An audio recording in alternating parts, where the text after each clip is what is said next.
सवाल ये है कि ये जो एनडीए की सरकार का गठन हुआ, ये सरकार 400 पार की बात सिर्फ नहीं, संविधान पार का भी स्लोगन दिया था।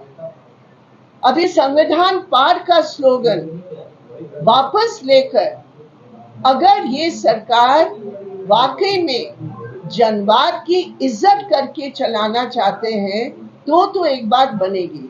लेकिन जैसे मैंने आपको कहा कि फर्स्ट ही अगर दौर में विपक्ष के साथ बातचीत न करके अपने मनमानी और बुलडोजर चलाने का प्रयास करेंगे, जैसे स्पीकर पद और डिप्टी स्पीकर पद पर इनका रवैया रहा, तो फिर कोई फर्क नहीं पड़ने वाला है और जनता की परेशानियां बढ़ेंगी। सरकार चलेगी। आप सबको नमस्ते। लोकसभा चुनाव के परिणाम के बाद पहली बार हम आप सबसे मिल रहे हैं। ये लोकसभा के परिणाम मोदी जी के लिए, स्वयं उनके दल के लिए एक बहुत बड़ा धक्का है। 400 पार तो दूर, उनकी जो एक पार्टी की जो बहुमत थी वो हार गए। लेकिन अगर किसी को उम्मीद थी कि मोदी जी और उनकी सरकार और उनका दल जनवादी प्रणाली से सबक सीखकर जो चुनाव के परिणाम आए कुछ बदलेंगे, आज की घटनाएं दिल्ली में ने बिल्कुल स्पष्ट किया कि कोई बदलाव नहीं है। हमारे देश की संसदीय परंपरा के मुताबिक स्पीकर और डिप्टी स्पीकर के पोस्ट, स्पीकर के पोस्ट रूलिंग पार्टी का चॉइस और डिप्टी स्पीकर का पोस्ट विपक्ष को जाना चाहिए।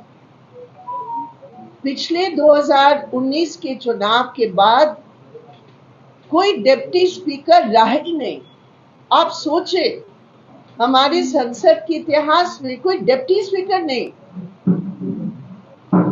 और आज जो बातचीत हुई और ऑपोजिशन ने बिल्कुल स्पष्ट कहा कि हम आपकी स्पीकर पोस्ट और डिप्टी स्पीकर पोस्ट दोनों की बातचीत करके, निश्चित ऊपर हम भी चाहते कोई कंसेंसस हो, स्पीकर सबका होना चाहिए और डिप्टी स्पीकर हम लोग चॉइस करके देंगे। लेकिन मोदी जी ने वो ही रुख अपनाकर कि संसदीय प्रणाली की विरोध करके उन्होंने डिप्टी स्पीकर के बारे में बातचीत करने के लिए इनकार किया, जिसके कारण उनके ये दायित्व है कि स्पीकर पोस्ट पर चुनाव होगा। इसका मतलब हिंदुस्तान की जनता ने जो सबक दिया, मोदी सरकार 2019 की जो उनकी सरकार थी, जो सबक दिया, वो सबक ये सीखे नहीं और आज भी वो बुलडोजर लेकर पार्लियामेंट को चलाने का प्रयास कर रहे हैं, जो हम इसका बिल्कुल विरोध करते हैं। बुलडोजर इस बार पार्लियामेंट में नहीं चलने दिया जाएगा, ये बिल्कुल स्पष्ट है। हिंदुस्तान की संविधान, हिंदुस्तान की जनवादी प्रणाली, हिंदुस्तान की संसदीय प्रणाली, उसके बचाव के लिए एक साथ मिलकर ऑपोजिशन खड़ी होगी, ये हम आपको कहना चाहते हैं। अभी झारखंड के संबंध में हमारी बैठक जो हो रही है, उसमें बहुत चिंता की विषय है कि पूरा कोयला खदान के इलाके जो संथाल परगना में है, हम लोग स्वयं गए और स्वयं वहां सर्वे किया गया।